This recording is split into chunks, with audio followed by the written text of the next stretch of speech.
आज Doubtnut app download करें। Doubtnut पर अपने सभी गणित, रसायन विज्ञान, भौतिक विज्ञान और जीव विज्ञान के डाउट्स का करो सफाया। बस प्रश्न की फोटो खींचो, एक ही प्रश्न को क्रॉप करो और तुरंत वीडियो सोल्यूशन पाओ। अभी डाउनलोड करें। हेलो फ्रेंड, इस प्रश्न में दिए गए है कि 2 मीटर जो है दो लंबे समांतर तार परस्पर 0.2 मीटर की दूरी पर निर्वात में रखे गए हैं।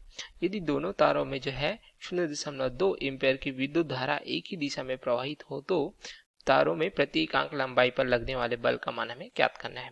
तो मान लीजिए प्रश्नानुसार जो है हम जो है इस प्रकार से दो तार लेते हैं।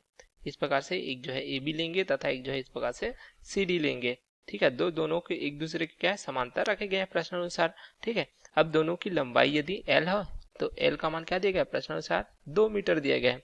ठीक है, तथा एक दूसरे से यदि हम जो इस प्रकार से प्रदर्शित करते हैं कि ये जो डी मीटर की दूरी पर रखे गए हैं। ठीक है, इस प्रकार से डी मीटर की दूरी पर ए बी तार तथा उसी प्रकार सी तथा डी तार रखे गए हैं। तो यहाँ पे इनकी दूरी को हमने डी से प्रदर्शित किया तो प्रश्नानुसार इसका मान 0.2 मीटर हमें इस प्रकार से दिया गया है। ठीक है, यदि दोनों तारों में एक ही दिशा में देख सकते हैं इस प्रकार से एक ही दिशा में धारा प्रवाहित करते हैं जिसे हम क्रमशः I1 तथा I2 से प्रदर्शित करते हैं। तो दोनों का मान क्या दिया गया है I1 बराबर I2 देख सकते हैं 0.2 है 2 एम्पियर हमें दिया गया है। इस प्रकार से देख सकते हैं। ठीक है, दोनों तारों में जो है धारा का मान।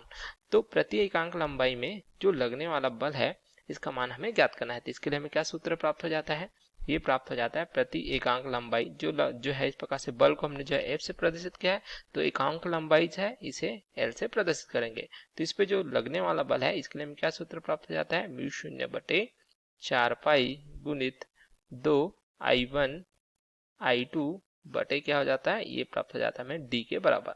यहाँ पे सभी के मान हमें प्राप्त है। देख सकते हैं म्यू 0 क्या दर्शाता है वायु निर्वात की चुंबकशीलता को दर्शाता है। चूंकि यह जो है निर्वात में रखे गए हैं ठीक है, इसलिए हमने इसको म्यू 0 से प्रदर्शित किया है जिसका मान हमें क्या प्राप्त हो जाता है म्यू 0 बटे जो है 4 पाई का मान हमें प्राप्त हो जाता है।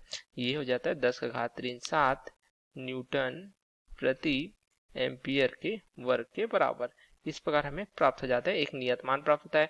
अब यहाँ पे सभी मान रख देंगे तो हमें जो एकांक लंबाई पर लगने वाले बल अर्थात F/L का मान प्राप्त हो जाएगा। ये हो जाएगा 10⁻⁷ गुणित 2 गुणित 0.2 गुणित 0.2 बटे क्या हो जाएगा डी का मान देख सकते हैं यह भी 0.2 मीटर दिया गया है। यहाँ से हमें क्या प्राप्त हो जाएगा F/L बराबर ये हमें प्राप्त हो जाएगा 0.4 गुणित 10⁻⁷। यहाँ हम इसे क्या ले सकते हैं F/L बराबर हो जाएगा 4 गुणित 10⁻⁸ तथा इसका मात्रा क्या हो जाएगा न्यूटन प्रति मीटर। इस प्रकार हमें प्राप्त हो जाता है एकांक लंबाई पर लगने वाले बल का मान जो हमें इस प्रश्न में पूछा गया था। तो ये हमारे प्रश्न का उत्तर हो जाएगा। देखिए जो हमें प्रश्न में पूछा गया था प्रति एकांक लंबाई पर दोनों तारों के मध्य लगने वाला बल। क्योंकि यहाँ पे देख सकते हैं एक से क्या होगा जो है चुंबकीय क्षेत्र क्या होगा इसे जो है ऊर्ध्वाधर ऊपर की ओर प्राप्त होगा तथा एक में जो है क्या होगा ऊर्ध्वाधर जो है नीचे की ओर प्राप्त होगा चुंबकीय क्षेत्र। तो इनके कारण क्या होगा कब देख सकते हैं यहाँ पे जो है हमें आकर्षण बल प्राप्त होगा इस प्रकार से, क्योंकि धारा की दिशा जो है एक ही दिशा में प्राप्त हो रही है। तो यह जो आकर्षण बल है इसका मान हमें इस प्रश्न में पूछा गया था प्रति एकांक लंबाई के लिए, तो हमें इस प्रकार से प्राप्त हो जाता है। Okay, thank you. कक्षा 6 से 12वीं से लेकर नीट, IIT, JEE वो एडवांस के लेवल तक 1 करोड़ से ज्यादा छात्रों का भरोसा। आज ही डाउनलोड करें डाउटनेट ऐप या व्हाट्सएप करें अपने सारे डाउट्स 8400 400 400 पर।